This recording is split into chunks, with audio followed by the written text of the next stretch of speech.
Good morning, everybody. We're just letting people start to join the session. I can see a few people are coming in, so we'll just give people a bit of time to join.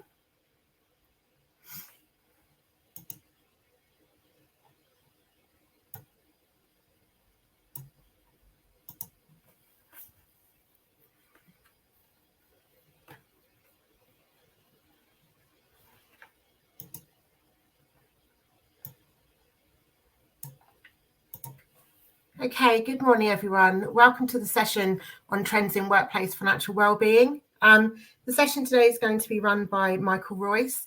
Michael has been working in the field of financial wellbeing and education since 2007 and is currently the workplace lead in the Money and Pension Service. So on that note, I will hand over to Michael. Thank you very much, and thank you for giving me the opportunity to speak to you all today, to give you my perspective on the key trends that are happening in the world of workplace financial well-being.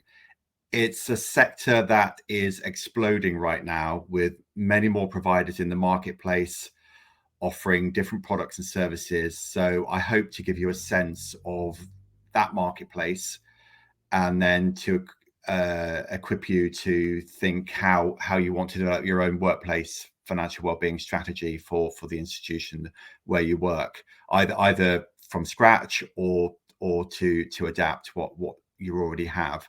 Not only a standalone financial wellbeing, but also how it integrates with the other pillars of mental health wellbeing, physical health wellbeing, and social health wellbeing. I'll share some slides with you now.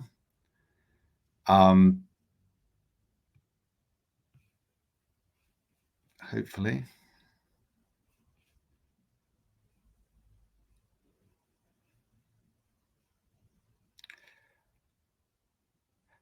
So, as I said, Michael Royce, I'm the senior manager at the Money and Pension Service, where I lead our work on workplace financial wellbeing. First of all, just an introduction to Money and Pension Service. We are what's called an arm's length body of government. So we have a link to government. We were set up by an Act of Parliament, the Act you see there, and came into being in 2019. We are the merger of three legacy organisations, one of which I worked for previously, called the Money Advice Service, and two pensions bodies that were more closely linked to the Department for Work and Pensions, our sponsoring government department. The Act that set us up gave us 5 core functions. You see them listed there.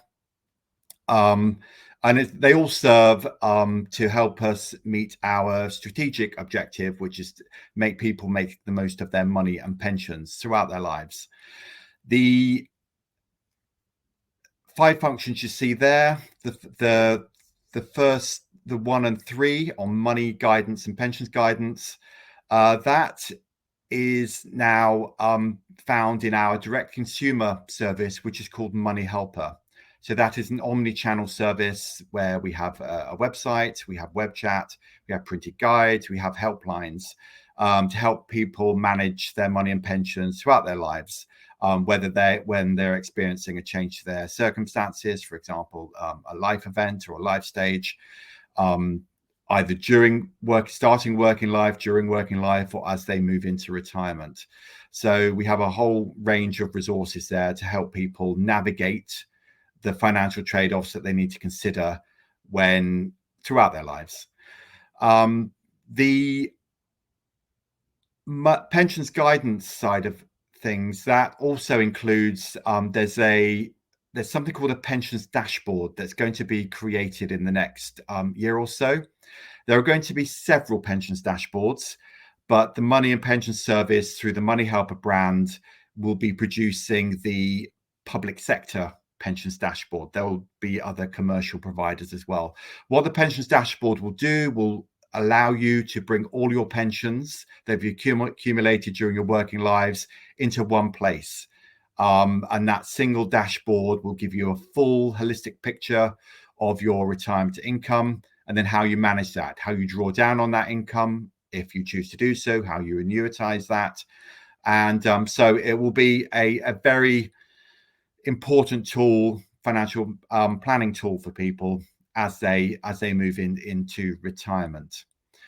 On the money guidance side, as I said, there are various tools ranging from benefits calculators to what we call a midlife MOT, which uses financial planning techniques to help people understand where they are at the midpoint in their career in financial terms, and what support they can access to make their financial resilience even better. This midlife MOT is linked to skills and health as well, and we have a link with that through the Department for Work and Pensions.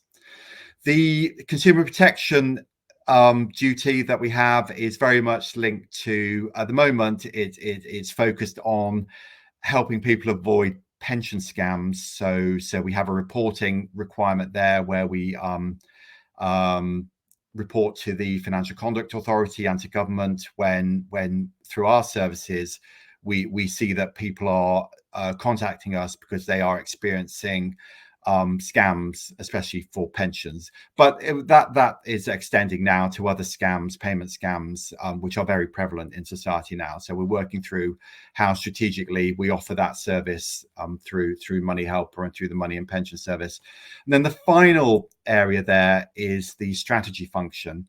And under that, we have two duties. One is to coordinate activity in terms of the financial education of children and young people, whether that be through schools, family, or in community settings. And secondly, we have a duty to coordinate what's known as the UK Strategy for Financial Wellbeing, which I'll go on to briefly talk about now. The UK Strategy for Financial Wellbeing came into being in 2020. It's set to run for 10 years. We worked with many sector stakeholders at a senior level in 2020, across financial services, the education sector, government, charities, employers, and many others, in a series of working groups to come up with the 5 pillars that you see there, listed there. And the strategy covers all ages, from children's financial education through to saving and credit management and accessing debt advice during working life, to understanding how you manage retirement savings both during working life and as you move into later life. There are also 2 cross-cutting themes there, one on gender and financial well-being, the other on mental health and financial well-being, which cover all 5 pillars listed there. And covering all of that as a direct channel of reach is workplace financial well-being. We saw very early on in the discussions we had during the working groups that in order to make a step change in the financial well-being of the UK population, we would have to work proactively through the workplace. Not only with the resources that we have through Money Helper,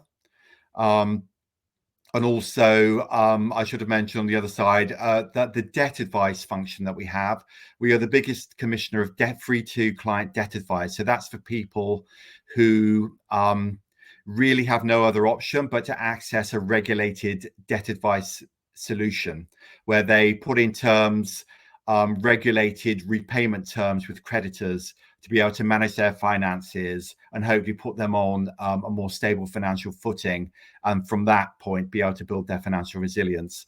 So there are a whole host of resources that we hold through Money Helper and through our commission debt advice services that can help people.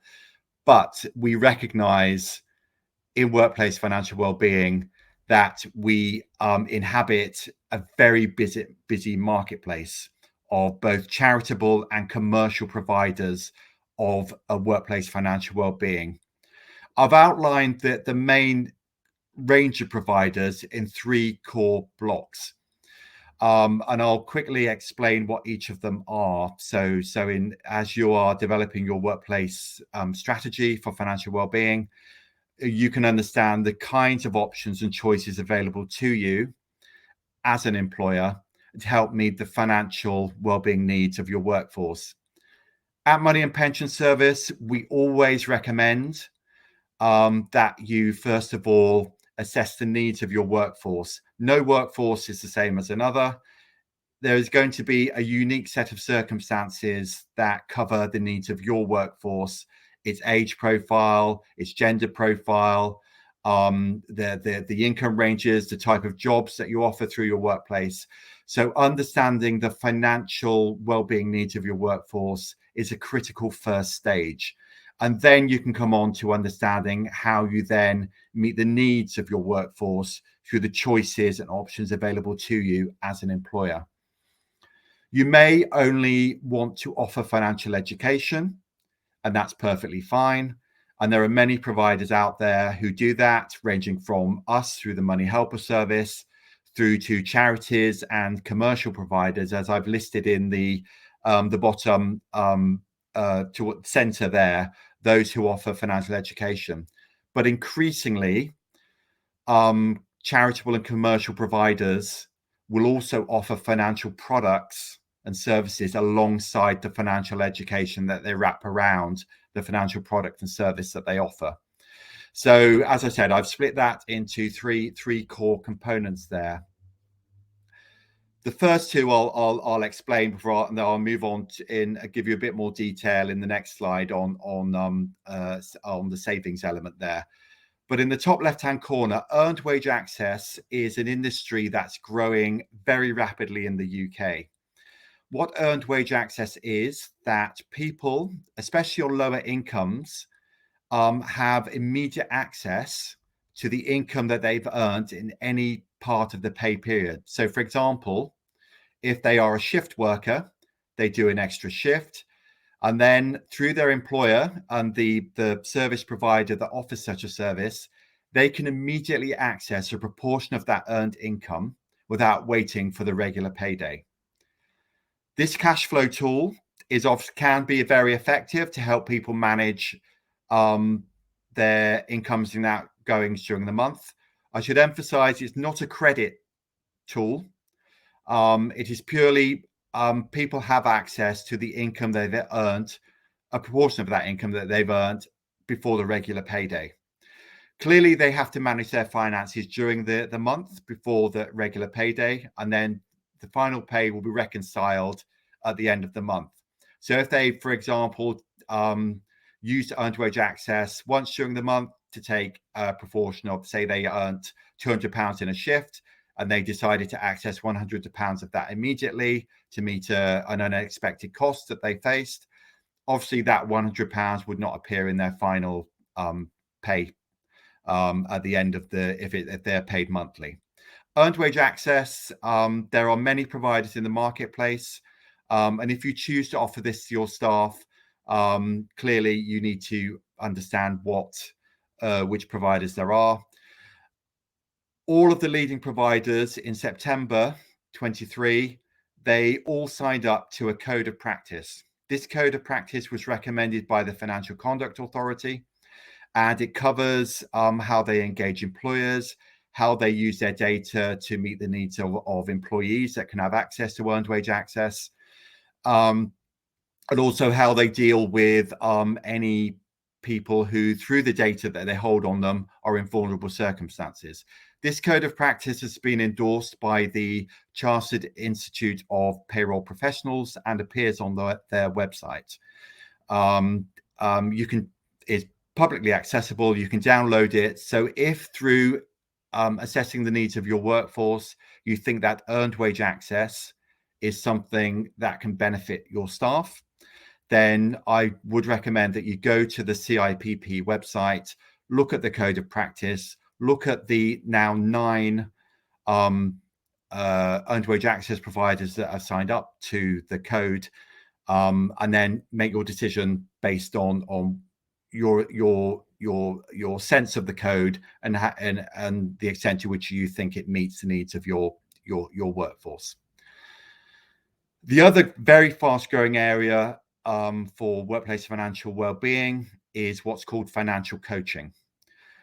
These are generally fintech providers, and you'll see some of that I've listed there.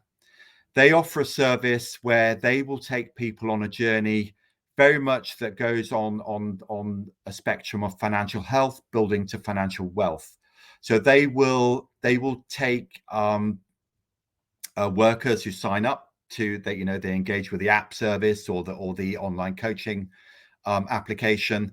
They will take people through a classic financial planning hierarchy where they will look at their incomings and outgoings. So that's the financial health part, put them on a stable financial footing, and then they will move them through building a financial resilience, understanding their retirement planning options, helping them understand if they are putting enough into their workplace pension or any other investment vehicle, and any savings products that they could sign up to.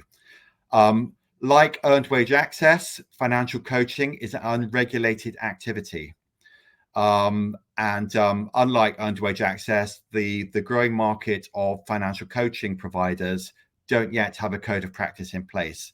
However, the financial coaches that they have on their books are certified. So they've been through a recognized training program to act as financial guiders within the workplace and financial coaches. Financial coach providers, alongside earned wage access providers, alongside those core products, they have wraparounds in terms of financial education and guidance, as well as other products and services. So some might offer workplace loans, some might offer access to pensions, but in doing so, they would take you into a regulated journey in terms of assessing affordability, or if it's for pensions, formal and paid for financial advice. So they are rarely standalone products, earned wage access and financial coaching. They generally lead into regulated activities with the full protections that come with that. The final area I'll touch on before moving on to more specifically workplace savings are the providers that offer workplace savings and loans. You may already have relationships with such providers. One very clear provider base here are credit unions. Credit unions for many years have been offering workplace savings and loans through employers.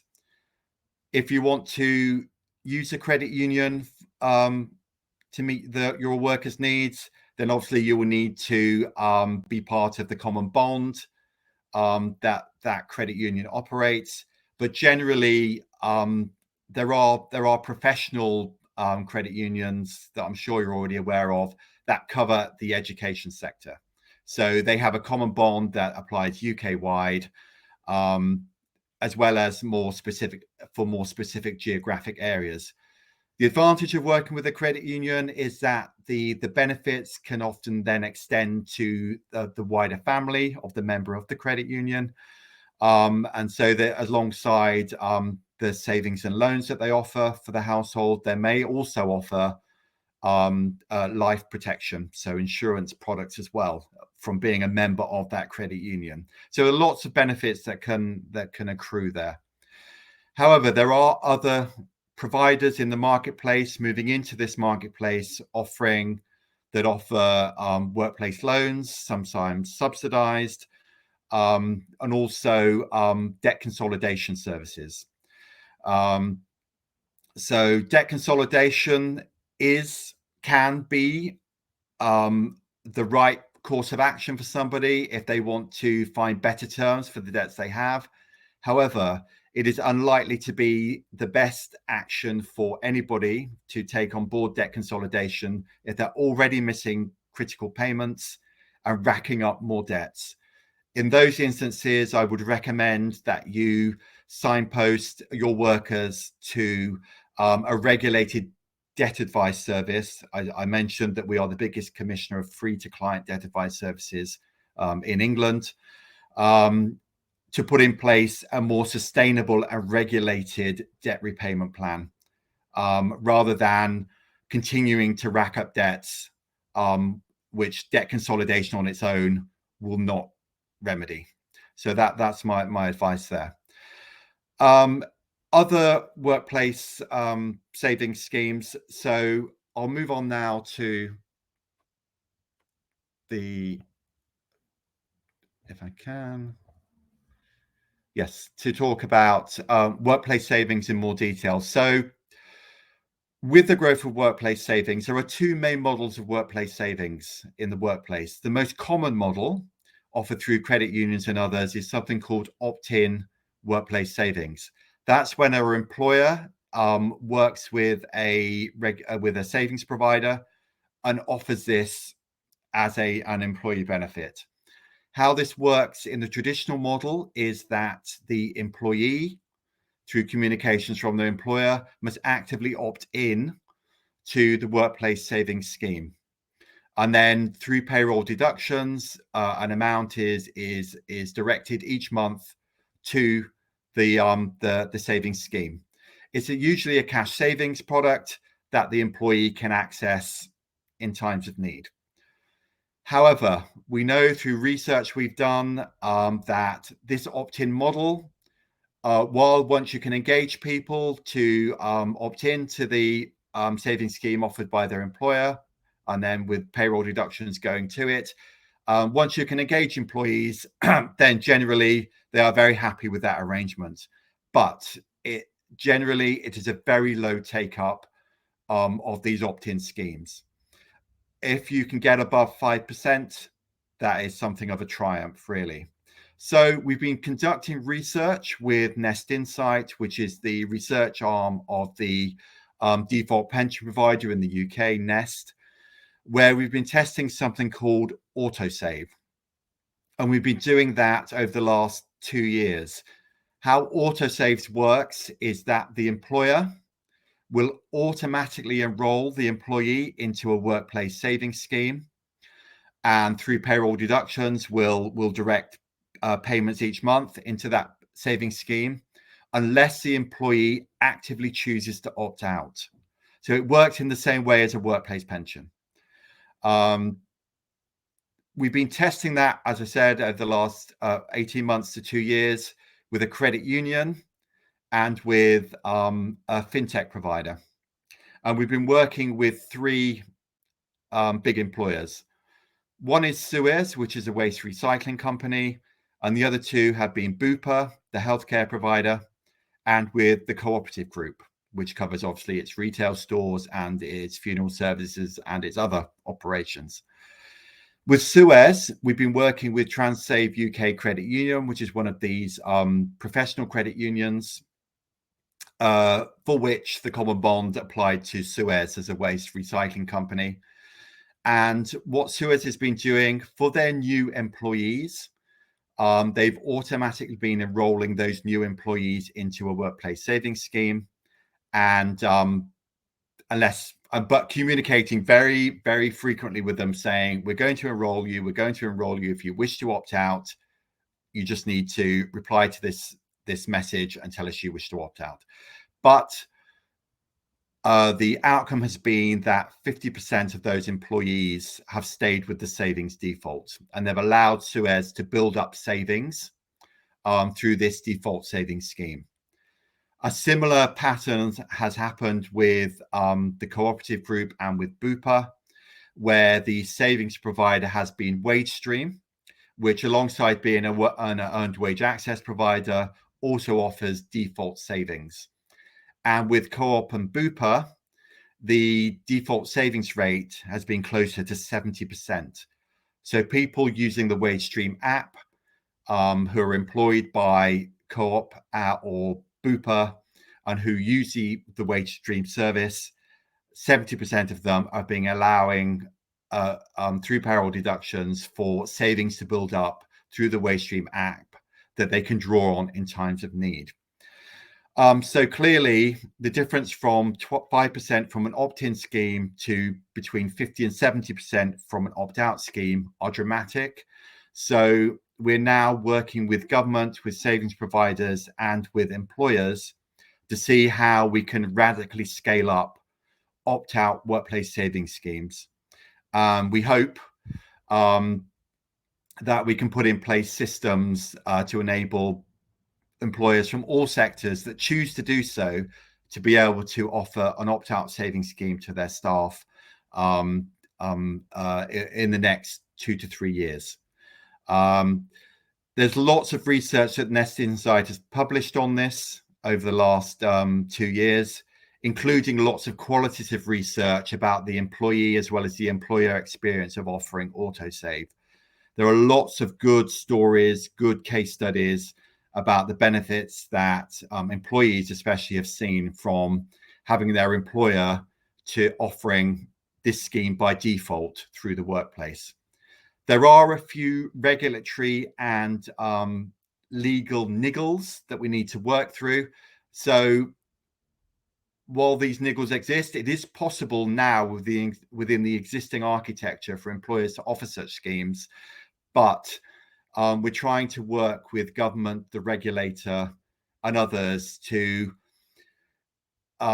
tweak these regulations and rules so that any employer that chooses to do so can offer autosave going forward. And we hope to have that in place as well over the next 2 years, because we want to make it as clear as possible to employers that they're not breaching any regulations, any rules if they choose to offer such a scheme. The other element I wanted to touch on there on the right-hand side is a really excellent intervention that the University of Lincoln has been trialing. And I think it's mainstream now in the last couple of years. So they've been offering their own version of autosave through their campus job scheme. So the way that works, any person taking on a campus job through the university who is either too young to be automatically enrolled into a pension or is not earning enough to be automatically enrolled into a pension, Lincoln University, through its benevolence, is automatically enrolling them into a workplace ISA. Again, communicating with these young students, if who are taking on these campus jobs, if you don't want to stay defaulted into this workplace ISA, you can opt out at any point. But very, very few of the campus job students are opting out. And I think that, again, just reinforces the notion of where we can put in place defaults, then we stand a really good chance of helping people take away the friction. Life gets in the way, taking away the friction of them having to set up these schemes when it can be as automated as possible for them. As long as they know that they have full access to the money that's accumulating there, then I think that's the main communication point to make to them. But defaults seem to work. I'll try to move on to the next slide. So we know that there's lots of research out there about the explosion of workplace financial well-being. We know that there's going to be something of a sea change in the next 2 years, where more and more employers are making a more concerted attempt to thread together the different elements of their employee benefits programs and putting in place much more strategic workplace financial well-being provision. You can see on the chart of the direction of travel there, and I think we'll see that across all sectors as employers, all of the providers in the marketplace, take stock of what the needs of their employees are and how they then progress to putting in place a more strategic approach to workplace financial well-being. On the right-hand side, these are the projected growth areas in the next 2 years as employers take stock and put in place this more strategic approach. You can see the link there to savings, both incentivized savings through ISAs, as well as the workplace savings schemes that I mentioned on the previous slide. Earned wage access is likely to see a dramatic increase in provision through the workplace. One on wills there, which is interesting. I think that's just an effect of the pandemic, where employers are thinking more and more how they can support their workers to think about both putting in place provision if the worst were to happen to them in order to support their family.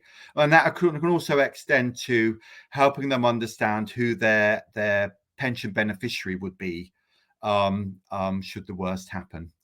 And the final point there is on childcare support. Clearly, the rising cost of living has an impact in many areas, but where it's felt most acutely for many employers and the people they employ is through how they navigate the costs associated with looking after children.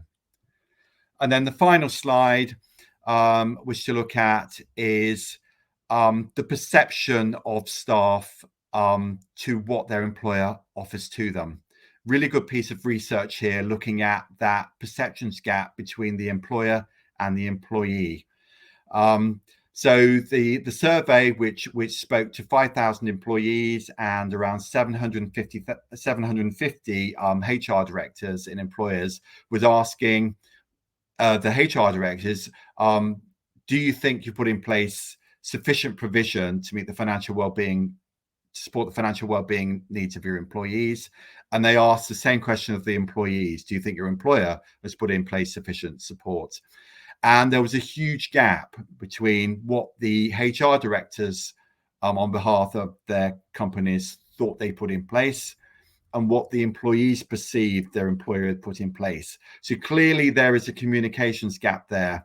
As an employer, you may already have fantastic support in place, but it's not resonating with your employees. They don't understand what's available that they can use or be signposted to in times of need. And there's a clear gender gap as well. This report noted how there was a clear gap between the perception of men and the perception of women. So again, communicating what support is available.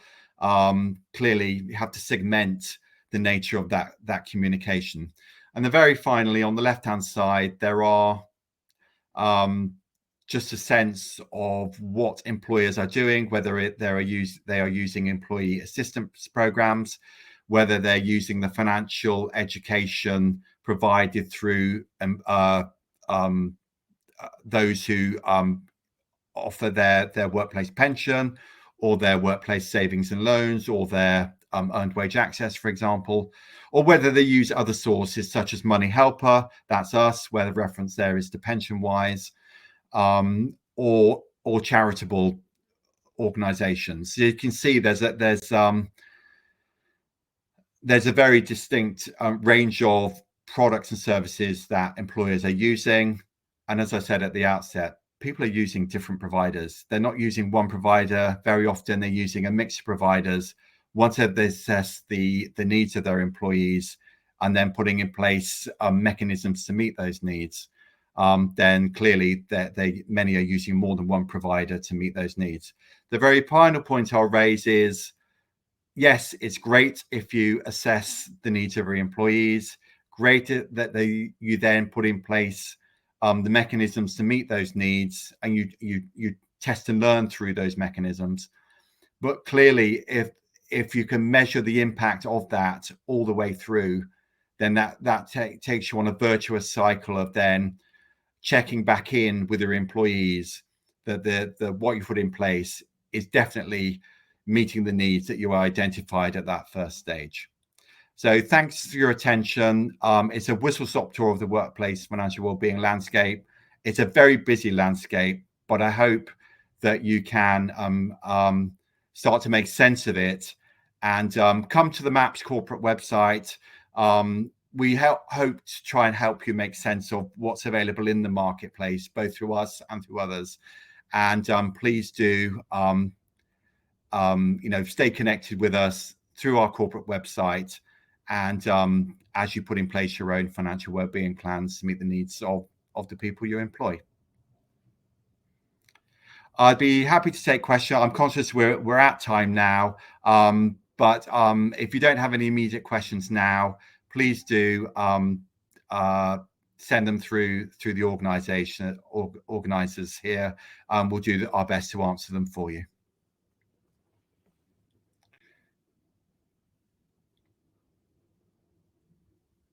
And with that, I'll hand back to Yes, great. Thank you, Michael. There are just a couple of questions in the chat if you're able to look at those for us. Oh, I wasn't able. Let me have a look now. Thank you. So the autosave scheme that I mentioned, there isn't a tax saving. It's just a regular cash savings account. So whatever the interest rate is on that account is the interest rate.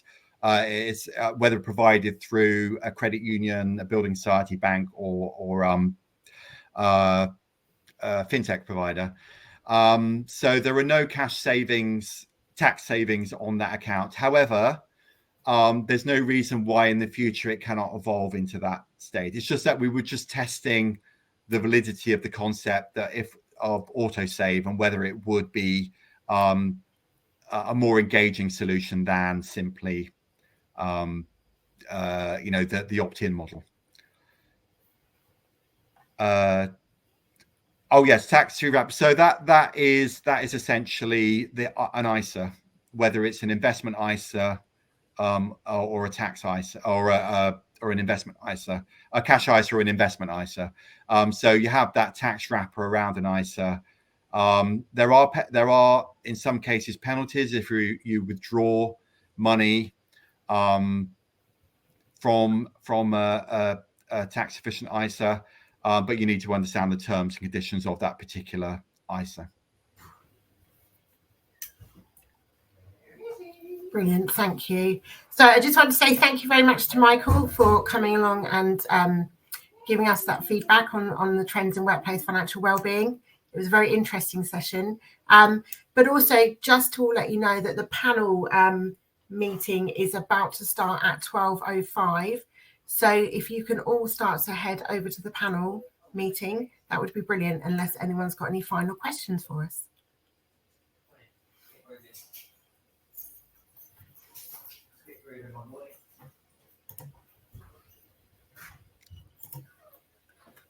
Okay, we'll see you in the panel meeting.